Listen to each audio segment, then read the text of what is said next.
जय हिंद प्यारे बच्चों, कैसे हैं आप लोग। उम्मीद करेंगे कि आप लोग बहुत ही अच्छे होंगे। तो बच्चों, मैं आपके सामने लेकर के आ चुका हूं जीके जीएस का साथियों शानदार क्लास। और आप लोग जानते हैं कि बच्चों, अभी मैं रेगुलर बिहार पुलिस वाले बच्चों के लिए जीके का शानदार क्लास लेकर के आ रहा हूं। और डेली बच्चों शाम में आपका जीके जीएस का क्लास चलता है और ये हमारा क्लास नंबर 6 है बच्चों। और महा मैराथन क्लास रहता है। सभी क्लास जो है बच्चों लूसेंट का निचोड़ रहता है, लूसेंट बुक का बच्चों निचोड़, जो कि आपके बिहार पुलिस के लिए बहुत ज़्यादा ज़रूरी है। ये साथियों बहुत इम्पोर्टेंट सेशन होने वाला है। जो भी बच्चे अगर जुड़कर रेगुलर क्लास कर रहे हैं तो जीके का बच्चों मान लीजिए ना, देख लीजिएगा आप सभी बच्चे कैसे हर एक पहलू, हर एक लम्हे, हर एक लफ्ज़ पे बच्चों, हर एक टॉपिक पे मैं अध्ययन करता हूँ, ताकि बच्चों को कोई भी डाउट क्लास में ना रहे। सभी प्रश्नों को बताता हूं बच्चों। एक प्रश्न से संबंधित मैं साथियों 5 से 6 प्रश्न बच्चों को बताता हूं, ताकि बच्चों को उससे रिलेटिव कैसा भी प्रश्न आ जाए सभी बन जाए। ठीक है साथियों, तो एक बार सेशन को शेयर करके सभी बच्चे जुड़ जाइएगा और सेशन को साथियों पूरा देखिएगा। अगर सेशन में जो भी बच्चे अंत तक बने रहें, सेशन अच्छा लगे वो बच्चे लाइक करेंगे, और जिनको बच्चों अच्छा ना लगे वो सभी बच्चे डिसलाइक करके जाइएगा। साथियों अगर अच्छा लगे तो कमेंट बॉक्स में सभी बच्चे कमेंट भी कर दीजिएगा कि सर ये सेशन हमें कैसा लगा है, ये ज़रूर बताइएगा। चैनल को जो भी बच्चे सब्सक्राइब नहीं किए हैं वो चैनल को सब्सक्राइब कर लेंगे, और साथ ही साथ घंटी को दबाकर बेल आइकन को ऑल पे सेट कर लीजिएगा। साथियों अगर क्लास का पीडीएफ चाहिए तो पीडीएफ के लिए मेरे भाई टेलीग्राम का जो लिंक है वो डिस्क्रिप्शन में दिया गया है। सभी बच्चे टेलीग्राम से जुड़िएगा। साथियों क्लास के जस्ट बाद पीडीएफ आपको प्रोवाइड कराया जाता है, ताकि बच्चों पीडीएफ रिवीजन कर सके। ये जो क्लास आपका है बच्चों वन लाइनर है, वन लाइनर क्लास लेकर के आए हैं बच्चों। हर एक प्रश्नों पे अध्ययन करूंगा, आप देखिएगा। पहले प्रश्न से पहला प्रश्न क्या कहता है मेरे भाई, दूर कहाँ जा रहे हो यार। प्रश्न कहता है दोस्त कि 7 पहाड़ी जैका नगर कौन सा कहलाता है। देखिएगा, ये तो कलर आपको दिख नहीं रहा होगा, ये कलर कैसा है, दिख तो रहा है साथियों। ये देखिएगा क्या कहता है कि 7 पहाड़ी जैका नगर कौन सा कहलाता है। तो ये बच्चों रोम कहलाता है। कौन सा कहलाता है, रोम। रोम की अगर बात किया जाए बच्चों तो यह इटली की राजधानी, अगर आपसे पूछ दिया जाए कि जो इटली देश है, इटली देश, इसकी राजधानी कहाँ हो जाएगी साथियों, राजधानी कहाँ हो जाएगी, तो इटली की राजधानी हो जाती है रोम मेरे भाई। रोम किस नदी के किनारे है, तो रोम जो है साथियों टाइबर नदी के किनारे है। टाइबर नदी के साथियों किनारे पे हो जाता है आपका रोम। रोम शहर कहाँ बसा हुआ है, तो टाइबर नदी के किनारे। रोम किसकी राजधानी है, तो इटली देश की राजधानी बच्चों। क्लियर हो जाएगा। अगला प्रश्न देखिए बच्चों, प्रश्न अगला देखिएगा। प्रश्न कहता है कि शक संवत को राष्ट्रीय पंचांग के रूप में कब अपनाया गया। शक संवत बच्चों, इसको राष्ट्रीय पंचांग के रूप में कब अपनाया गया। तो मेरे भाई जो शक संवत है, क्या है शक संवत, अब ये हम पूछेंगे कि इसको चलाया था किसने, चलाया किसने बच्चों। ये चलाया भी जो व्यक्ति, वो कब चलाया इसे बताइएगा। ये दोनों आंसर जल्दी से बच्चे अगर जानते हैं तो बताइएगा। तो आपने कनिष्क का नाम सुना होगा, कनिष्क बच्चों। कनिष्क ने शक संवत को चलाया था, और ये 78 ईस्वी में चलाया था बच्चों। 78 ईस्वी में शक संवत को कनिष्क ने चलाया था। क्लियर हो जाएगा। इसने राष्ट्रीय पंचांग को 22 मार्च 1957 को बच्चों अपनाया था। कब अपनाया था, तो 22 मार्च 1957 को। क्लियर हो जाएगा। अगला प्रश्न, रेडियम की खोज किसने की। रेडियम की आपसे बात की जा रही है कि खोज किसने की मेरे भाई, तो खोज करने वाले व्यक्ति हैं पियरे और मैरी क्यूरी। मैरी क्यूरी और पियरे ने साथियों रेडियम की खोज की। अगर हम पूछे बच्चों कि ब्रह्मांड की खोज किसने की, आप लोग क्या बताइएगा। दूरबीन का मेरे भाई, दूरबीन की खोज किसने की, तो दोनों की खोज करने वाले व्यक्ति हैं गैलीलियो। गैलीलियो जो है मेरे भाई दूरबीन की खोज की है। क्लियर हो जाएगा? क्लियर है साथियों? अगला प्रश्न, कितनी ऊंचाई पे जाने पे तापमान 1 डिग्री सेल्सियस की कमी होती है? अगर बच्चों पृथ्वी की सतह से आप ऊंचाई पे जाते हैं 165 मीटर, तो आपकी जो तापमान है साथियों वो 1 डिग्री सेल्सियस क्या हो जाएगी? घट जाएगी, इंक्रीज हो जाती है। तो आंसर हो जाएगा 165 मीटर। ठीक है। अगला प्रश्न आता है, किस ग्रह के चारों ओर वलय हैं? कौन सा ग्रह है जिसके चारों ओर वलय हैं? बताइएगा साथियों। अगर यहाँ पे अब ग्रह की बात आ गई है साथियों, तो बेहतरीन ढंग से हम ग्रह के बारे में पढ़ाई करेंगे। देखिएगा प्रश्न बच्चों, अगर आपसे ग्रह से आए तो छूटना नहीं चाहिए, ध्यान दीजिएगा। पहले आंसर जान लेते हैं, किस ग्रह के चारों ओर वलय हैं? तो वलय है साथियों शनि के चारों ओर। कितने वलय हैं साथियों? तो 7 वलय हैं। शनि के चारों ओर कितने वलय हैं? 7 वलय हैं। शनि जो है साथियों वाह्य ग्रह के श्रेणी में आता है। शनि आपसे पूछा जाएगा किस ग्रह के श्रेणी में आता है मेरे भाई? तो वाह्य ग्रह के श्रेणी में आता है। वाह्य ग्रह के श्रेणी में आता है। क्लियर हो जाएगा? क्लियर हो जाएगा बच्चों। शनि जो है वायुमंडल के साथियों दूसरा सबसे बड़ा ग्रह। अगर पूछा जाए कि सेकंड सबसे बड़ा ग्रह कौन सा है, तो शनि हो जाएगा। और फर्स्ट सबसे बड़ा ग्रह तो बृहस्पति हो जाएगा बच्चों, बृहस्पति। सबसे अधिक उपग्रह किसके हैं? तो बृहस्पति के उपग्रह हैं बच्चों सबसे अधिक। ठीक है, सभी बच्चे नोट कर लीजिएगा। शनि का सबसे बड़ा उपग्रह साथियों टाइटन हो जाता है। टाइटन हो जाता है मेरे भाई, टाइटन हो जाता है। वलय की संख्या शनि में कितने हैं? तो 7 वलय हैं, हमने बताया। वरुण ग्रह का आप लोगों ने नाम सुना होगा साथियों। वरुण ग्रह सुना है या नहीं बच्चों? सुना होगा। वरुण यानी कि सूर्य से आपसे पूछ दिया जाए ना बच्चों, सूर्य से सबसे दूर का ग्रह कौन सा हो जाता है? तो यह वरुण ग्रह हो जाता है। इसमें टोटल 5 वलय होते हैं, 5 वलय। आपसे पूछा जाएगा कि वरुण ग्रह में कितने वलय होते हैं? तो मेरे भाई 5 वलय होते हैं। वरुण को हरा ग्रह भी कहा जाता है, हरा ग्रह भी कहा जाता है साथियों। क्या कहा जाता है? हरा ग्रह कहा जाता है। अब ये जब ग्रह की बात हो रही है साथियों, तो बताइएगा कि वायुमंडल में ग्रह की संख्या कितनी है? मेरे भाई ग्रह की आपसे संख्या पूछी जाएगी। डिटेल में बात कर लेते हैं ग्रह पे चर्चा बेहतरीन ढंग से करेंगे। ग्रह की अगर बात किया जा रहा है साथियों, आप सभी बच्चे बताइएगा ग्रह कि ये वायुमंडल में ग्रह की संख्या कितनी है? तो अगर वर्तमान की बात किया जाए साथियों तो 8 ग्रह है, लेकिन हम वर्तमान की बात नहीं करेंगे। टोटल ग्रह 9 थे, लेकिन साथियों 9 ग्रह में से एक ग्रह था प्लूटो। क्या था? प्लूटो। इसको साथियों 2006 में, किसमें बच्चों? 2006 में ग्रह से हटा करके बौने ग्रह में इसे शामिल कर लिया गया। बौना ग्रह बच्चों, बौना ग्रह में शामिल किसे किया गया?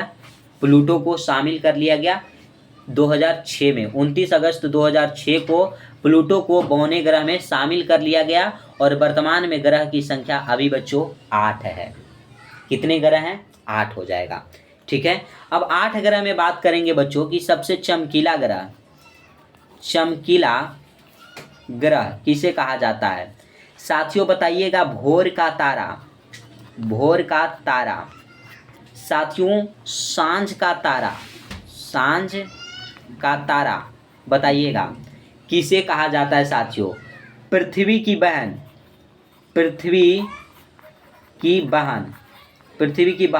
ये सब बताइएगा साथियों, ये कौन से ग्रह को कहा जाता है? तो मेरे भाई ये जो कहा जाता है, ये कहा जाता है साथियों शुक्र ग्रह को कहा जाता है। सभी चमकीला ग्रह पूछे शुक्र को मारिएगा, भोर का तारा पूछे शुक्र को मारिएगा, सांझ का तारा पूछे शुक्र को मारिएगा, पृथ्वी की बहन पूछे शुक्र को मारिएगा। ठीक है, अगर पूछ दिया जाए बच्चों कि दानव। यानी कि लाल ग्रह किसे कहा जाता है? तो मेरे भाई लाल ग्रह मार दीजिएगा मंगल को, मंगल ग्रह जिसे लाल ग्रह कहा जाता है। ठीक है, अगले प्रश्न पे चलते हैं मेरे भाई। अगला प्रश्न देखिएगा क्या कहता है, बताइएगा। ग्रह से संबंधित प्रश्न आपका क्लियर हो गया होगा, ये बताइएगा जरूर। प्रश्न कहता है कि विश्व में सर्वाधिक शाखाओं वाला बैंक कौन सा है? तो साथियों विश्व में, पूरे विश्व की बात किया जा रहा है। यहाँ पे बच्चों सबसे अधिक शाखाओं वाला जो बैंक है वो है एसबीआई, भारतीय state bank, SBI, state bank of India.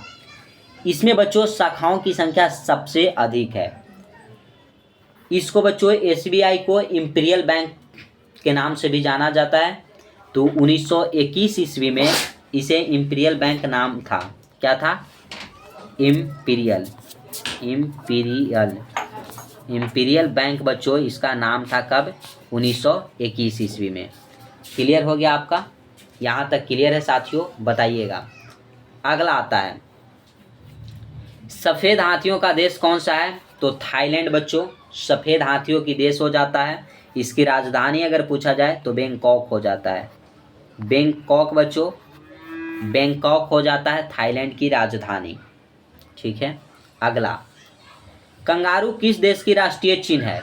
तो ऑस्ट्रेलिया की राष्ट्रीय चिन्ह कंगारू हो जाता है, जिसकी राजधानी अगर देखा जाए तो कैनबरा हो जाता है। कैनबरा साथियों। ऑस्ट्रेलिया में ऊन का उत्पादन सबसे अधिक होता है। ऑस्ट्रेलिया को साथियों प्यासी भूमि वाला देश कहा जाता है। प्यासी भूमि वाला देश ऑस्ट्रेलिया को कहा जाता है।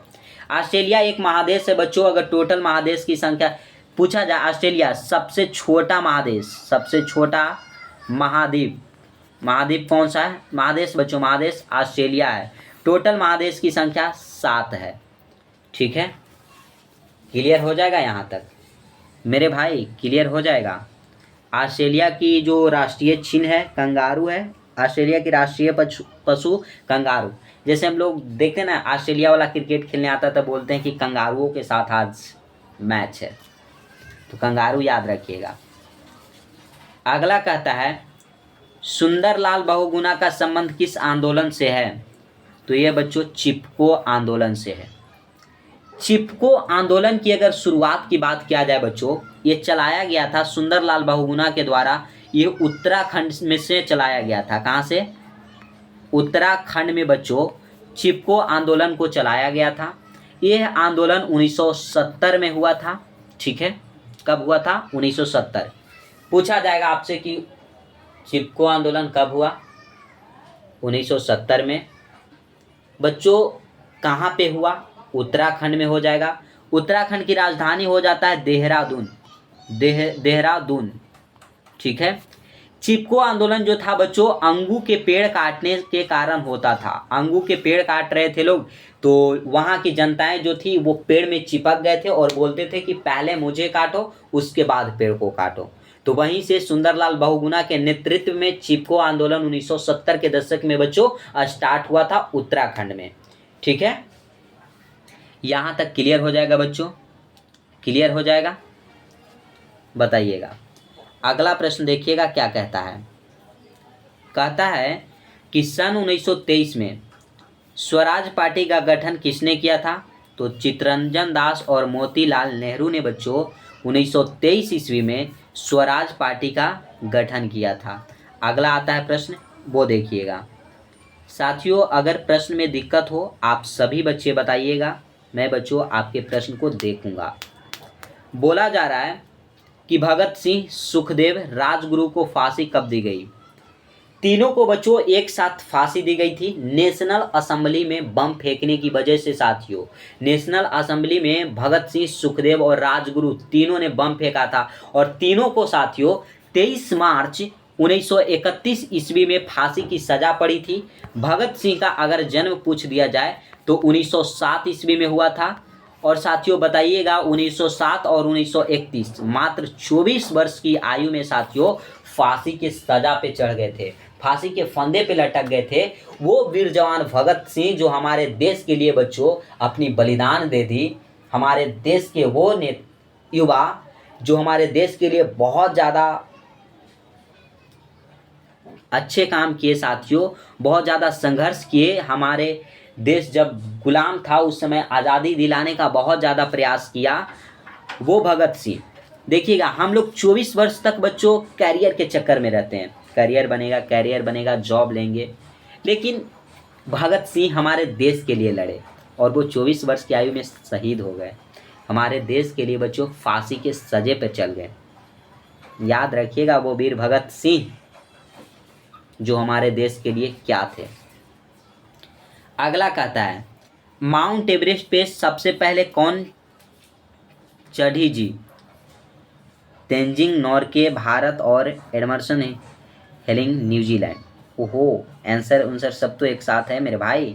देखिएगा, बोला जा रहा है कि माउंट एवरेस्ट पे सबसे पहले कौन चढ़ी, तो चढ़ना के बात हो गया तेंजिंग जो बच्चों थी, तेंजिंग नोर्गे, यह भारत की थी और एडमंड हिलेरी यह न्यूजीलैंड की थी।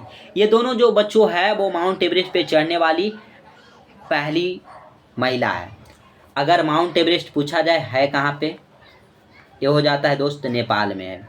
इसकी हाइट अगर देखा जाए, हाइट यानी ऊंचाई कितना है, तो 8850 अब हो चुका है, 8850 मीटर बच्चों। पहले था 8848, लेकिन अभी वैज्ञानिकों का मानना है कि 2 मीटर इसकी हाइट बढ़ चुकी है, तो 8850 मीटर हो जाता है। ठीक है। अगर बच्चों पूछा जाए विश्व की सबसे ऊंची पर्वत चोटी, विश्व की सबसे ऊंची पर्वत चोटी, तो माउंट एवरेस्ट हो जाता है। और भारत की सबसे ऊंची पर्वत चोटी तो केटू हो जाता है। केटू बच्चों गाडविन ऑस्टिन होता है। ठीक है, क्लियर हो जाएगा मेरे भाई। अगला प्रश्न, पद्मावत की रचना किसने की? तो मलिक मोहम्मद जायसी ने बच्चों पद्मावत की रचना किए हैं। अमेरिका के पहले राष्ट्रपति कौन थे? तो जॉर्ज वाशिंगटन अमेरिका के पहले क्या थे? राष्ट्रपति थे। जर्मनी के एकीकरण किसने किया था? तो बिस्मार्क ने बच्चों जर्मनी का एकीकरण किया था। जर्मनी का महान सम्राट कौन था? जर्मनी का महान बच्चों, अब से पूछा जाए महान सम्राट कौन था, तो जानिएगा हिटलर था। हिटलर बच्चों, इसकी मृत्यु हुई थी 1945 ईस्वी में। मृत्यु की अगर बात किया जाए तो 1945 ईस्वी में। हिटलर जो है साथियों अपने आप को आर्य समझता था। आर्य का शाब्दिक अर्थ होता है सर्वश्रेष्ठ। तो हिटलर जो था अपने आप को सर्वश्रेष्ठ मानता था कि मैं इस पूरे वर्ल्ड में सबसे श्रेष्ठ हूँ। इसकी अगर पार्टी की बात किया जाए तो नाजीवादी पार्टी थी। नाजीवादी पार्टी, हिटलर की पार्टी नाजीवादी पार्टी। ठीक है, क्लियर हो जाएगा यहाँ तक? क्लियर है मेरे भाई? बताइएगा सभी बच्चे। ठीक है, अगले प्रश्न पे चलेंगे हम। हिटलर ने बच्चों, हिटलर के बारे में अगर चर्चा की जा रही है, हिटलर के बारे में साथियों, हिटलर, तो यही हिटलर ने साथियों सुभाष चंद्र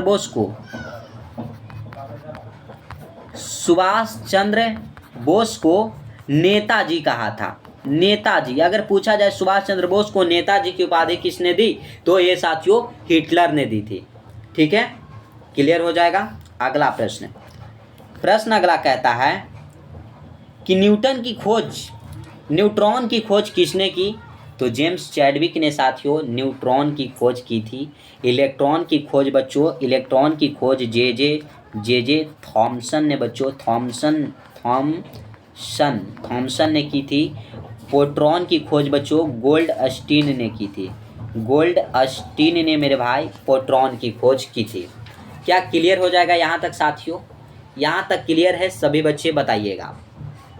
ठीक है, इलेक्ट्रॉन पे कौन सा चार्ज होता है? निगेटिव। प्रोटॉन पे बच्चों पॉजिटिव। और न्यूट्रॉन जो होता है यह उदासीन होता है, न्यूट्रल होता है साथियों। क्लियर हो जाएगा। इलेक्ट्रॉन साथियों नाभिक के चारों ओर कक्षाओं में चक्कर काटते रहता है। प्रोटॉन और न्यूट्रॉन कहाँ रहते हैं? नाभिक के अंदर रहते हैं, याद रखिएगा। परमाणु की अगर खोज की बात कर दिया जाए, परमाणु की खोज किसने किया था? तो रदरफोर्ड ने परमाणु की खोज की है। ठीक है साथियों, ठीक है मेरे भाई, अगले प्रश्न पे चलेंगे। अभी तक सेशन को लाइक नहीं किए तो सभी बच्चे लाइक करेंगे, दोस्तों तक शेयर करना नहीं भूलिए साथियों, और चैनल को सभी भाई बहन सब्सक्राइब कर लीजिएगा। जितने भी बच्चे क्लास को देखेंगे वो सभी बच्चे सब्सक्राइब नहीं किए वो सब्सक्राइब करके घंटी को दबाकर बेल आइकन को ऑल पे सेट रखिएगा, ताकि क्लास जब लेकर के आते हैं तो नोटिफिकेशन आपको मिले और आप क्लास अटेंड कर सकेंगे। ठीक है, क्वेश्चन कहता है कि परमाणु रिएक्टर में मंदक के रूप में किसका प्रयोग किया जाता है। परमाणु रिएक्टर में बच्चों बताइएगा कि मंदक के रूप में किसका प्रयोग किया जाता है। तो साथियों भारी पानी और ग्रेफाइट का प्रयोग किया जाता है। ग्रेफाइट जो है साथियों कार्बन का अप्रूफ है, कार्बन का साथियों अप्रूफ है। ग्रेफाइट एक अधातु है, अधातु साथियों, लेकिन यह ऊष्मा तथा विद्युत का सुचालक है। क्या है साथियों, सुचालक है, यह विद्युत का सुचालक होता है। कार्बन की बात करें साथियों तो इसकी परमाणु संख्या 6 होता है, संकेत C होता है दोस्त। कार्बन एक सार्वभौमिक तत्व है, सार्वभौमिक तत्व हो जाता है कार्बन। ठीक है, क्लियर है साथियों। इसकी संयोजकता अगर पूछा जाए तो 4 हो जाएगी। कार्बन जो है श्रृंखलन गुण रखता है, यह चतुःसंयोजी तत्व होता है। इलेक्ट्रॉनिक विन्यास अगर इसका देखा जाए तो 1s2 2s2 2p4 हो जाएगा मेरे भाई। इसके अगर पूछा जाए कि बाह्यतम कक्षा में इलेक्ट्रॉन की संख्या कितनी होती है तो 4 होती है। इसकी संयोजी इलेक्ट्रॉन कितने होते हैं बच्चों, बैलेंस इलेक्ट्रॉन की संख्या कितनी होती है तो 4 होती है। बैलेंसी कितना होता है, 4 होता है। तो ये सब कार्बन के बारे में याद रखिएगा बच्चों, बहुत ज़्यादा प्रश्न पूछे जाते हैं कार्बन से, तो ये सभी बच्चे याद रखिएगा। अगला प्रश्न आता है कि विश्व का सबसे छोटा महाद्वीप कौन सा है। तो ये बच्चों ऑस्ट्रेलिया हो जाएगा। हमने बताया कि यहाँ पे ऊन की उत्पादन सबसे अधिक ऑस्ट्रेलिया में होता है। ऑस्ट्रेलिया को साथियों कंगारुओं का देश कहा जाता है, कंगारुओं का देश, यानी कि यहाँ का राष्ट्रीय चिन्ह कौन सा है तो कंगारू हो जाएगा। ऑस्ट्रेलिया को साथियों प्यासी भूमि वाला देश कहा जाता है, यानी कि द्वीप कहा जाता है, ये याद रहेगा। इसकी राजधानी कैनबरा हो जाएगा, कैनबरा, ऑस्ट्रेलिया की राजधानी कैनबरा हो जाएगा। क्लियर है दोस्तों। अगला प्रश्न, एनसीसी की स्थापना किस वर्ष हुई। तो 1948 ईस्वी में एनसीसी की स्थापना हुई है। नेक्स्ट कहता है अमजद अली खान कौन सा वाद्य यंत्र बजाते थे। तो बच्चों सरोद बजाते थे। क्या बजाते थे, सरोद बजाते थे बच्चों। तो यहाँ तक क्लियर हो गया होगा सभी बच्चों को। तो बताइएगा साथियों ये सेशन कैसा लगा, सभी बच्चे कमेंट बॉक्स में कमेंट कीजिए। सेशन अच्छा लगा हो साथियों तो सभी बच्चे लाइक कर देंगे, अपने दोस्तों के पास, भाई बहन रिश्तेदारों के पास शेयर कर दीजिएगा। चैनल को जो भी भाई बहन सब्सक्राइब नहीं किए हैं वो चैनल को सब्सक्राइब करके साथ ही साथ घंटी को दबाकर बेल आइकन को ऑल पे सेट कर लीजिएगा, ताकि जब भी क्लास लेकर के आएँ तो उसका नोटिफिकेशन मिले और आप डेली सही समय से क्लास अटेंड कर सकेंगे। साथियों पीडीएफ चाहिए तो टेलीग्राम का जो लिंक है वो डिस्क्रिप्शन में दिया गया है। आप सभी बच्चे टेलीग्राम से जुड़िए और बच्चों बेहतरीन ढंग से पढ़ाई कीजिए। मेरे भाई जल्द से जल्द आप लोगों को एक सूचना दे देता हूं कि एसएससी का बच्चों जीके का क्लास स्टार्ट होने वाला है। आप लोग देख रहे होंगे कि एमटीएस फॉर्म फिलअप हो रहा है। तो एसएससी का बच्चों जैसे एमटीएस हो गया, जीडी हो गया बच्चों, सीजीएल हो गया, सीएचएसएल हो गया, सीपीओ हो गया बच्चों, एमटीएस हो गया, ये जितने भी बच्चों एसएससी के एग्ज़ाम हैं सभी एग्ज़ामों के लिए मैं जीके जीएस का क्लास लेकर के आने वाला हूँ।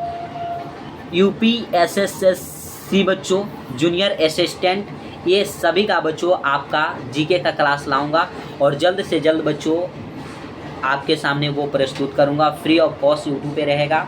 अभी फ़िलहाल बच्चों बिहार पुलिस का एग्ज़ाम है दोस्तों, बिहार पुलिस वाले बच्चों का एग्ज़ाम है, तो मैं अभी बिहार पुलिस पे फोकस कर रहा हूँ। और उसके बाद बच्चों एसएससी का क्लास जो लाऊंगा, आप लोग जीके जीएस में जुड़ना ना भूलिएगा। बेहतरीन आपको क्लास दिया जाएगा बच्चों, हर एक कंटेंट को अच्छे ढंग से बताया जाएगा, हर एक पहलू हर एक लम्हे पे चर्चा किया जाएगा साथियों, हर एक टॉपिक को बताया जाएगा, आपको पूरे डिटेल में बताया जाएगा।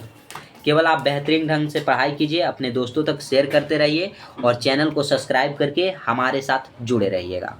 ठीक है, तो आज यहीं तक रखेंगे साथियों। जय हिंद मेरे प्यारे साथियों।